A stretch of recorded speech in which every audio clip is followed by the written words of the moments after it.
Hi, I'm Cambrielle Yildirim, owner of Patriot Podcast and Victory Walking Tours in Yorktown, Virginia. And this is Making History, where I put on my makeup while talking to you about American history. Now, if you're enjoying these videos, be sure to like, subscribe, hit the bell notification, and share these videos with your friends as well.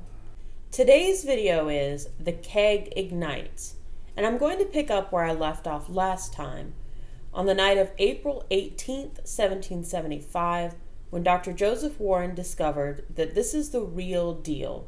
General Thomas Gage is sending troops to Lexington to arrest the rebel leaders and to Concord to confiscate the stores of munitions, arms, and provisions that the militia have laid by. So Warren sends William Dawes out to ride and raise the alarm so that the militia can gather. And Dawes is accompanied by silversmith Paul Revere and by William Prescott. The three of them ride and raise the alarm, and then they encounter a British patrol. In that encounter, Paul Revere is taken captive, William Dawes is unhorsed, and Prescott continues on to raise the alarm. Late that night, Lieutenant Colonel Francis Smith crosses the Charles River, and he sends Major John Pitcairn ahead with a force of some 700 light infantry and grenadiers. So Pitcairn and his men arrive at Lexington at 5 a.m. and find Lexington guarded by about 80 militiamen under the command of Captain John Parker. Parker, a former Rogers Ranger, is actually dying of tuberculosis at this point, but he leads his men to stand down the British at Lexington. Ranks are formed and the two stare each other down. The men would later recall Parker's words as being, "Stand your ground, do not fire unless fired upon, but if they mean to have a war, let it begin here." Now a shot went off. Nobody really knows to this day from whose gun or what side even, but the British soldiers just reacted instinctively and fired a volley, in which 7 of Parker's men were killed, 1 was wounded, and at that point Parker's militia fled. But that really touched off the beginning of the American Revolution. Meanwhile, at Concord, the militia are gathering. They receive some word that there was a skirmish at Lexington, but they don't really know the extent of it. There at Concord, in the home of Colonel James Barrett, the munitions for the militia are actually hidden. Now, Barrett has a force there. He's not really sure what to do other than to wait for more militia to arrive, and he knows the British are on the way. So he crosses the North Bridge and takes his men over outside of the town to wait for more militia to gather. Meantime, the British arrive, and they force a tavern owner at gunpoint to take them to the munitions, artillery, provisions, that sort of thing, which they begin destroying. They burn some of the cannon carriages, which actually results in a fire being started in the town. Some of the townspeople start pleading with them not to burn down their town, which actually wasn't their intention. And several of the soldiers ended up joining the bucket brigade to put out the fire they had unintentionally caused. But their entire operation there was pretty reckless. In fact, they took several barrels of things like bullets, salt pork, other provisions, and just threw them into a pond. And they're sealed casks. That's not really going to destroy them. So the townspeople were actually able to retrieve them later. According to the stories, they may have missed some of the cannon that were buried on Barrett's farm, because they were buried in a way that they looked like they were simply rows, garden rows, and it's springtime, so they overlooked that. Now Barrett sees the fire coming up from his town, and he decides he's going to come down and lead his men into the town. But when he gets to the bridge, he finds Captain Walter Laurie's men guarding the bridge and tearing up some of the planks. His militia begs the men to stop tearing up the bridge, but of course they're not going to do that.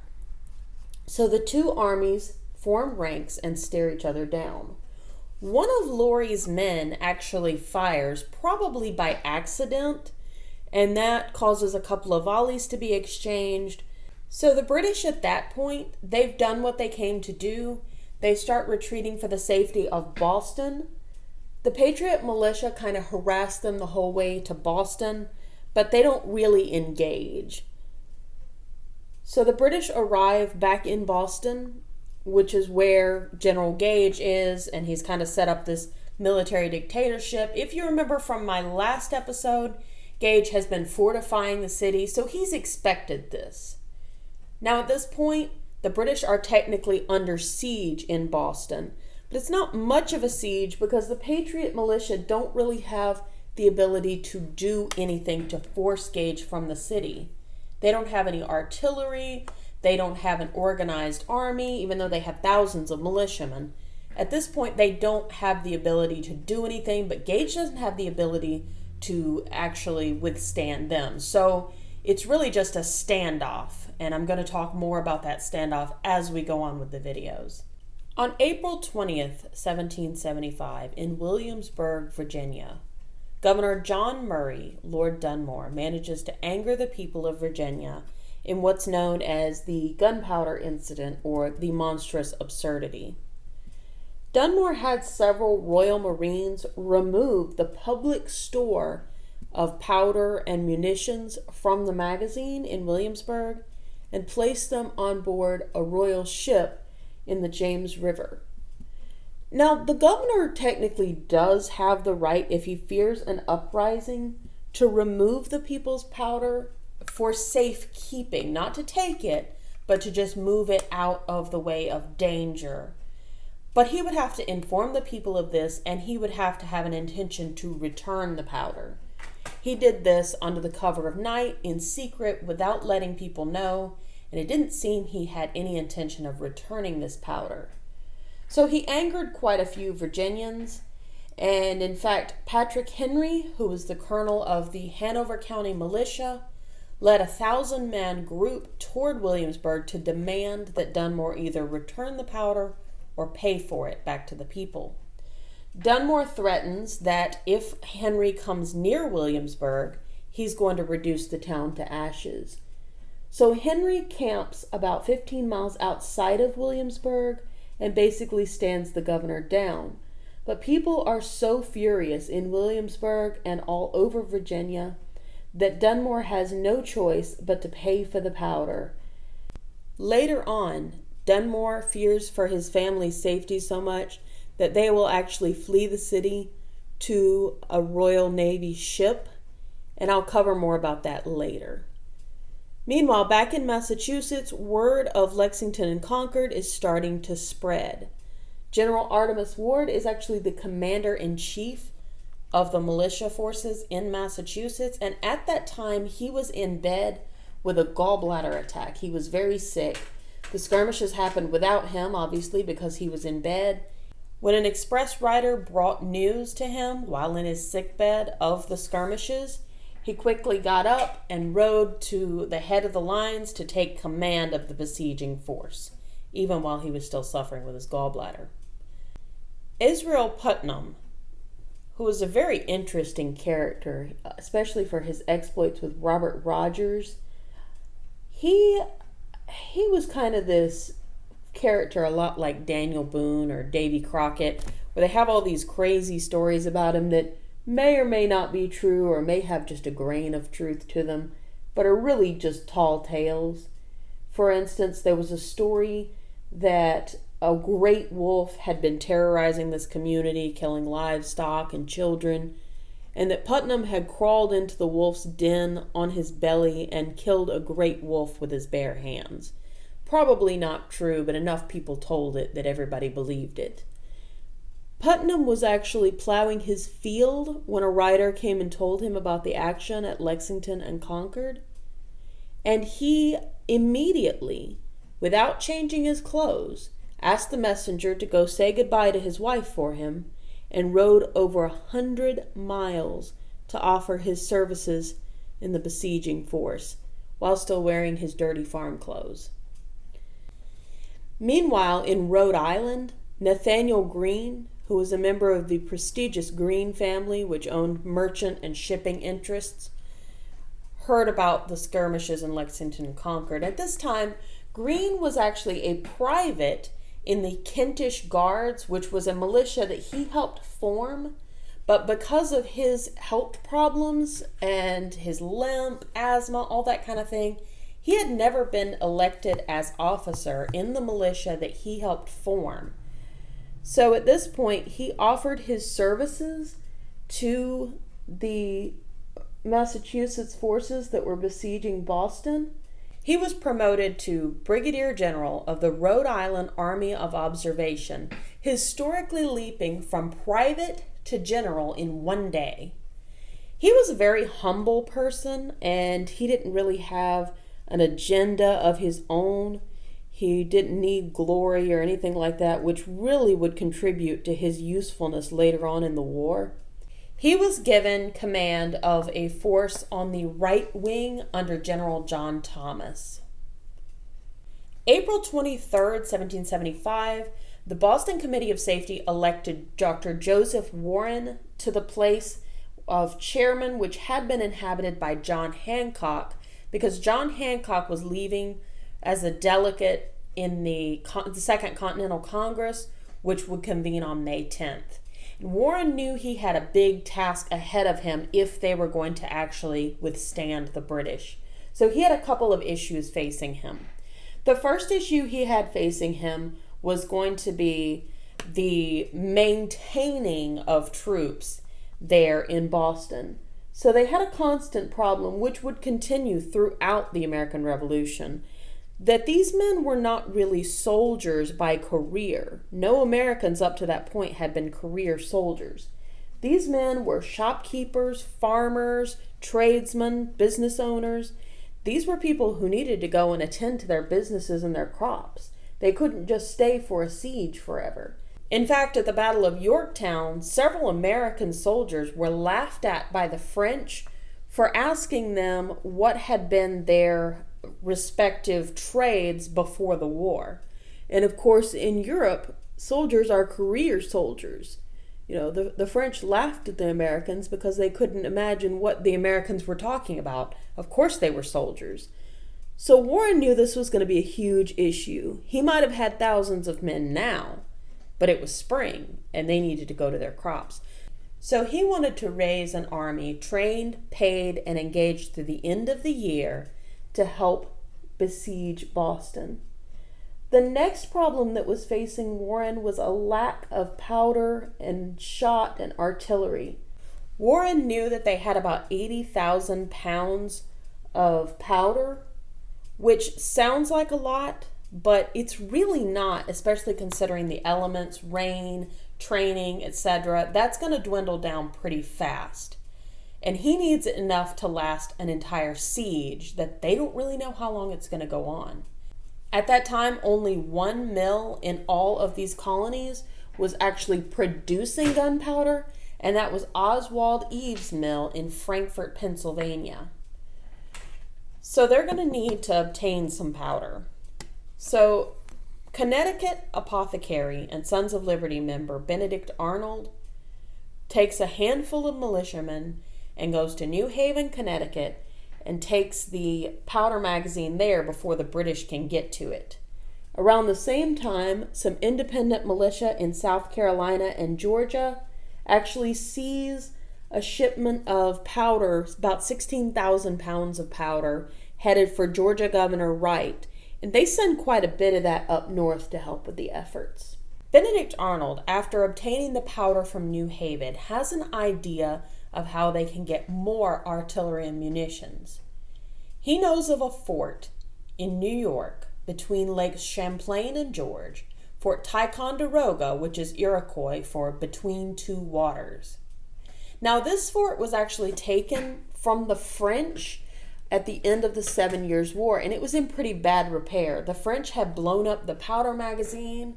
It was in really rough shape and only guarded really by a handful of soldiers. But Arnold knew that there was a whole lot of cannon, munitions, artillery. There was a lot of hardware there that they could really use. So if they could capture that fort, not only could they obtain that hardware, they could also try to block the way of any British troops that might try to come down from Canada to put a stop to the siege at Boston. So Arnold is given a colonel commission and the authority to recruit about 400 men and given the assignment to go and take Fort Ticonderoga. Unfortunately for Arnold, someone else also has designs on Ticonderoga. Ethan Allen, who leads this band of really vagabond militia known as the Green Mountain Boys, who all are in one way or another related to Allen. They are actually going around protecting these Hampshire land grants, which were obtained in the 7 Years' War, or the French and Indian War. And Allen also has the idea to take Fort Ticonderoga. Arnold and Allen kind of fight over who's going to be in command. They have a mini power struggle. And the Green Mountain Boys really aren't going to follow anybody but Allen. So the two of them begrudgingly settle on sharing command, which I don't think was what either one of them wanted. So they make their plans. And on May 9th, they arrive at what's known as Hand's Cove to await boats to take them up the Champlain. 2 boats finally arrive, just 2. And it's really late. It's like 1:30 a.m. So Arnold, Allen, and 83 of the Green Mountain Boys cross. The boats go back to get more people. But at this point, it's getting to be late in the morning.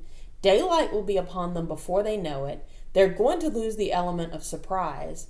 So the 2 of them decide, we have more than enough men to take the fort. Let's just go do it. And this is the morning of May 10th. So they arrive at the fort, and one sentry tries to fire on them, but his gun misfires and he flees. He's not going to try and warn anybody else in the fort or try to stand against them. He just takes off. So they're quickly able to overrun the sleeping fort. There are only like 50 guys in here, and they're all asleep, and the sentry's gone. So they come in, they demand that the fort surrender. The fort's commander, William Delaplace, comes out basically in his night clothes.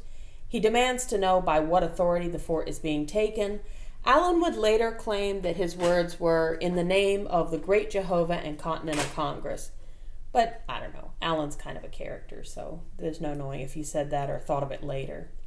Anyway, so they seize quite a deal of cannon, munitions, arms, all these supplies that they're going to need. They don't really have a way to bring them to Boston yet, and I'm going to get to that later in this series. But Allen's men actually start going for the provisions of the men they've captured and basically getting into the liquor and food and other provisions, which was really not appropriate. Like I said, the Green Mountain Boys were kind of vagabonds. They were kind of rough characters.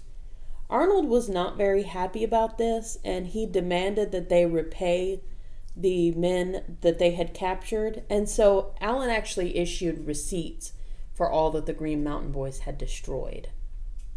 So now we have this action that's taken place beyond Lexington and Concord. This is not just a Boston thing anymore. You have a fort in New York that has been seized. And when word reaches Congress of this, they know they're going to have to prepare for actual war. So May 24th, 2 weeks into the Second Continental Congress's session, Peyton Randolph, who is the president of Continental Congress, resigns due to his health. He'd been in poor health for a while and would actually pass away in just a few months of apoplexy. Now, Randolph was openly a traitor to his country. He was a patriot and a rebel. He took part in an illegal Congress, and he was returning to Williamsburg, where Lord Dunmore could have him arrested and tried for treason. So he was escorted by a volunteer militia company who made sure he arrived safely at home. He was greeted by celebratory Williamsburg residents who called him the father of your country. At that point, John Hancock takes over as president of Continental Congress. Now, Congress has a lot of tasks ahead of them, but one of the biggest tasks they have is to create an army. And that's what they do on June 14th, 1775, is issue orders to create the Continental Army. They're going to incorporate the forces, the 22,000 men around Boston, and they're also going to raise a regular army, 39 infantry regiments, 1 artillery regiment, and an additional artillery company, which is the Rhode Island Train of Artillery. They will also raise an additional 10 companies of riflemen from Virginia, Pennsylvania, and Maryland. So the next question is, who's going to lead this army? There are some decent candidates. Most people think maybe it's going to be Horatio Gates or Charles Lee. Both are seasoned veterans from the British Army. Gates was actually born in England, and both were pretty influential. But Congress has their eyes on a completely different person who's also a seasoned soldier. Colonel George Washington from Virginia has shown up at Congress with the idea of offering his services. In no way does he actually have the thought of commanding the army. He just wants to help. He's pretty experienced. During the French and Indian War, he actually saw a number of successes and failures. It was his surrender of Fort Necessity that basically touched off the 7 Years' War, which a lot of people to this day kind of blame Washington for the 7 Years' War. But that ball was already rolling before the surrender of Fort Necessity. However, Washington is pretty skilled, and he's been a leader, politician, burgess, and soldier. He's very well known, not just in Virginia, but in other colonies as well. John Adams writes wonderful things about him, and he writes to his wife Abigail how Washington has been showing up in his uniform and offering his services. Well, Congress votes, and they decide that George Washington is going to be the commander-in-chief and general of this new Continental Army. George Washington's not thrilled. He didn't want to be in command. He doesn't see himself as being capable of being this leader. In fact, in his acceptance speech, he even tells them that he'll do anything for the support of the glorious cause. But may every man in this room remember, if something happens, if I mess this up somehow, may you all remember, I told you I wasn't up for this task. But he accepts it nonetheless, and he tells them that he's not going to accept any pay. Don't pay me, just discharge my expenses, which I will keep receipts of. Now, Washington may have been an influential soldier and politician, but personally, he was first a farmer and family man. It hadn't even been quite 2 years since his stepdaughter Patsy had died of a seizure, and he really didn't want to leave his wife Martha alone. In fact, Washington would not return to Mount Vernon for 6 years until he was passing through on the way to Yorktown. So he quickly wrote to his wife, informing her of the appointment, and that he did his best to convince them otherwise. He also wrote to his stepson, Jackie, asking him to look after his mother. Now, Congress is going to need to raise an army to support Washington, so they authorized the commission of 4 major generals to be paid $166 a month. And those major generals are going to be Artemus Ward, who will be Washington's adjutant, and he will prove invaluable to recruiting and raising this new army. The next will be Charles Lee, then Philip Schuyler, and also Israel Putnam. They will also raise 8 brigadier generals to be paid $125 a month, and those are going to be Seth Pomeroy, Richard Montgomery, David Wooster, William Heath, Joseph Spencer, John Thomas, John Sullivan, Nathaniel Greene. Well, Seth Pomeroy was in his 70s and in really poor health, so he declined that commission but remained with his militia force. So that appointment was given instead to Horatio Gates. Now that's where I'm going to leave off for today. On the next episode, I'm going to pick up on this formation of the new Continental Army and what happens over that summer of 1775. If you're enjoying these videos, please hit like, subscribe, hit that bell. Check me out on Facebook and Instagram. I have Victory Walking Tours and Patriot Podcast, which is Snow's Island 1780. I'm also on Patreon as well, if you'd like to check that out. I have different levels and different rewards that come with those levels. And I'm going to start doing little information about the Founding Fathers that's exclusive Patreon content. So check that out. That's going to be on the screen right now. Look at all of my social media and my Patreon. And feel free to ask questions in the comments or tell me who you'd like to see a biography episode done on. I try to be very responsive in the messages. Until next week, bye.